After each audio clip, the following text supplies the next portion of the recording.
Hello दोस्तों, स्वागत है आप सभी का आज की क्लास में। तो आज आप लोग करने वाले हैं क्लास 10 बायोलॉजी प्रिकॉशन बुक का सलूशन एक्सरसाइज 2.1, जो आपकी बेहद ही आसान है और एकदम आसान तरीके से आपको हम समझाने की कोशिश करेंगे। तो वीडियो पर बने रहिएगा, ठीक है ना। चलिए स्टार्ट करते हैं। जैसे कि आपको क्वेश्चन दिया गया अति लघु प्रश्न, very short answer type question. यदि बहुपद आपको दिया गया है, कोई आपको बहुपद दिया गया है x square plus x plus एक के मूल क्या होते हैं। मूल का मतलब क्या होता है, यदि आपके मूल निकल के आ रहे हैं उनकी वैल्यू आप इसमें रख दें तो ये वैल्यू क्या हो जाएगी, पूरी समीकरण क्या हो जाएगी, जीरो हो जाएगी, ठीक है ना। इसके मूल अल्फा और बीटा हैं, तब अल्फा प्लस बीटा बराबर कितना आ रहा है आपका एक बटे सॉरी तब आपको क्या बताना है, अल्फा प्लस बीटा और 1/में अल्फा और 1/में बीटा की मान बताना है, ठीक है ना। बीटा का मान बताना है। अब देखिए जब ये ए और बी की जगह लिखा रहता है इसको हम अल्फा और बीटा क्यों कहते हैं। देखिए आप ये अल्फा और बीटा के साइन होते हैं, ये आपका ए और बी नहीं है। समझ रहे हैं ना इतनी बात। चलिए अब आ जाते हैं, अब आपको बताते हैं कि अल्फा और बीटा की वैल्यू कैसे निकालेंगे। देखिए आपके दो फार्मूले होंगे, दोनों फार्मूले समझ लीजिए, उसी से पूरे क्वेश्चन आपके होने वाले। जैसे कि आपको कह दिया जाए, क्या कह दिया जाए, यहाँ पर आपके एक बार फार्मूला क्या हो जाएगा, अल्फा प्लस में बीटा इक्वल टू में माइनस बी अपान में ए, ठीक है ना। और दूसरा फार्मूला क्या हो जाएगा आपका, अल्फा गुणे में बीटा। देखिए क्या है आपका, ये योग है और यहाँ पर आपका क्या है, गुणा हो रहा है। देखिए यहाँ पर आपका क्या जोड़ हो रहा है, यहाँ पर क्या हो रहा है, गुणा हो रहा है। तो ध्यान क्या देना आपको, यहाँ पर सी अपान में ए होता है। अब रही बात ए और बी, और ये सी कहाँ से हैं, कहाँ से आ गए, इनको भी बताते हैं आपको। देखिए जैसे आपकी कोई भी द्विघात समीकरण दी गई, देखिए इससे आपको द्विघात समीकरण की बात होगी, तो आपको जैसे कोई द्विघात समीकरण दी गई, जिसे हम मानते हैं a x square plus b x plus में सी इक्वल टू में क्या होगा, चाहे आपका जीरो होगा। इसी तरह की आपकी द्विघात समीकरण होगी, ठीक है ना। जब भी देखिए आप एक्स की पावर, किसी की भी पावर देखिए दो लगी है तो क्या हो जाएगा आपका द्विघात समीकरण होगी। यदि यहाँ पर एक्स की जगह, एक्स की पावर की जगह दो की जगह क्या हो जाता, तीन हो जाता, तो क्या हो जाता, ये त्रिघात समीकरण हो जाती। समझ रहे हैं ना बात को, इतना समझ में आ ही रहा होगा आपको, आ रहा है ना। अब देखिए जो आपके एक्स स्क्वायर के साथ छिपा होगा, यानी जो एक्स स्क्वायर के पास चिपका होगा उसको क्या कह देंगे, हम ए कह देंगे, ठीक है ना। जो आपके एक्स स्क्वायर के पास होगा, और जो आपको ये देखिए बी के साथ लगा होगा उसको क्या कहते हैं, हम बी कह देंगे। और जो आपको सी तो आपको आसानी से दिख रहा होगा, टोटल देखिए एक्स स्क्वायर और बी एक्स को छोड़कर जितना भी कुछ बचेगा आपको क्या हो जाएगा, आपका सी हो जाएगा। समझ रहे हैं ना।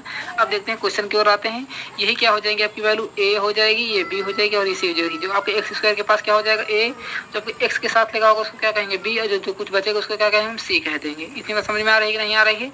जो समझ में ना आया आपको, जो कहीं पर भी डाउट हो तो कमेंट बॉक्स में पूछ लीजिएगा। समझ रहे हैं ना, ए बी से तो आपको समझ में आ गया ना। अब आ जाते हैं क्वेश्चन की ओर। जैसा कि आपका क्वेश्चन क्या कह रहा है, एक्स स्क्वायर प्लस में एक्स प्लस में वन, तो आपको अल्फा और बीटा की वैल्यू बताना। देखिए अल्फा प्लस बीटा का तो फॉर्मूला लिखा आपका माइनस बी अपान में ए, तो आपको बी और ए की वैल्यू कैसे निकालोगे। चलिए हम सभी वैल्यू आपको निकाल लेते हैं। जब भी आपको देखिए एक्स स्क्वायर के साथ कुछ नहीं लिखा तो आपको क्या मान लेना, हमेशा मान लेना है वन, ठीक है ना। तो ये क्या हो जाएगा आपका, यहाँ पर भी वन और यहाँ पर भी वन, यहाँ पर भी तो वन है ही है। तो हम इसको कंपेयर कराएंगे, किससे कम तुलना कराएंगे, किससे कराएंगे, a x square plus b x plus c equal to मान लेंगे जीरो, ठीक है ना। इधर भी मान लेंगे आप जीरो, ठीक है ना। अब देखिए एक्स स्क्वायर के साथ कंपेयर कराओगे तो ए के साथ क्या मिल जाएगा आपको, बताइए, ए के साथ क्या मिल जाएगा आपको, वन मिल जाएगा ना। अब देखिए एक्स के साथ कंपेयर यानी कि तुलना कराओगे तो बी के साथ क्या मिल जाएगा आपको, बताइएगा। बी बराबर आपको मिल जाएगा एक, और सी बराबर तो आपको दिख ही रहा होगा, सी इक्वल टू कितना हो जाएगा आपका, वन हो जाएगा। इतनी बात समझ में आ गई है कि नहीं आ गई है, ठीक है ना। अब देखिए क्वेश्चन क्या कह रहा है, एक क्वेश्चन आपको हम डिटेल में बताएंगे, ठीक है ना, ताकि आपको अच्छे तरीके से समझ में आ जाए। पहला क्वेश्चन कह रहा है अल्फा प्लस बीटा, तो आपको हमने बता ही दिया है, alpha plus beta equal to में माइनस में बी अपान में ए होता है, यही होता है ना। तो चलिए हम इसको निकाल लेते हैं यहाँ से। तो माइनस बी की वैल्यू बताइए, सॉरी माइनस तो लगा ही देना आपको। और बी कितना कह रहा है आपको, बी कह रहा है वन, तो यहाँ रख दीजिए वन, और ए कितना कह रहा है वन, तो यहाँ रख दीजिए वन। तो कितना निकल के आ जाए आपको, माइनस वन। देखिए बटे के नीचे यदि आपका एक है तो आपका इसका कोई मान्य नहीं होता है, या तो लिखिए या तो ना लिखिए, तो आपको ये ऑप्शन रहता है, क्या हो जाएगा, करेक्ट आंसर वन हो जाएगा, ठीक। अब चलिए आपको हम अल्फा और इंटू बीटा की वैल्यू भी निकाल के बता देते हैं कैसे निकालना है। अल्फा और बीटा की ये तो आपको वैल्यू पूछ ही नहीं गई, फिर भी आपको हम बताते हैं क्योंकि आपको आगे जरूरत पड़ने वाली है। क्योंकि देखिए यहाँ से अल्फा और इंटू में बीटा यानी कि मल्टीप्लाई, आपका जो साइन होता है ना मल्टीप्लाई का होता है, नहीं गुणा होता है। तो अल्फा गुणे बीटा की वैल्यू कितनी है आपकी, सी अपान में ए। तो सी की जगह हम बताइए कितना है आपका, एक है तो एक रख दीजिए, और ए की जगह हम कितना, एक तो एक रख दीजिए, तो कितना आ जाएगा आपके यहाँ से, एक आ जाएगा। समझ रहे हैं कि नहीं समझ रहे हैं। अब चलिए यहाँ से तो आपका पहला आंसर हो गया ये वाला। दूसरा आंसर क्या, क्वेश्चन क्या कह रहा है आपका, दूसरा क्वेश्चन कह रहा है वन अपान में ए प्लस वन अपान में अल्फा प्लस वन अपान में बीटा की वैल्यू बताना है आपको, ठीक।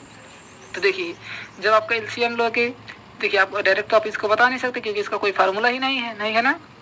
तो आप इसका एलसीएम ले लीजिए, तो अल्फ़ा इंटू में बीटा आपका एलसीएम हो जाएगा ना।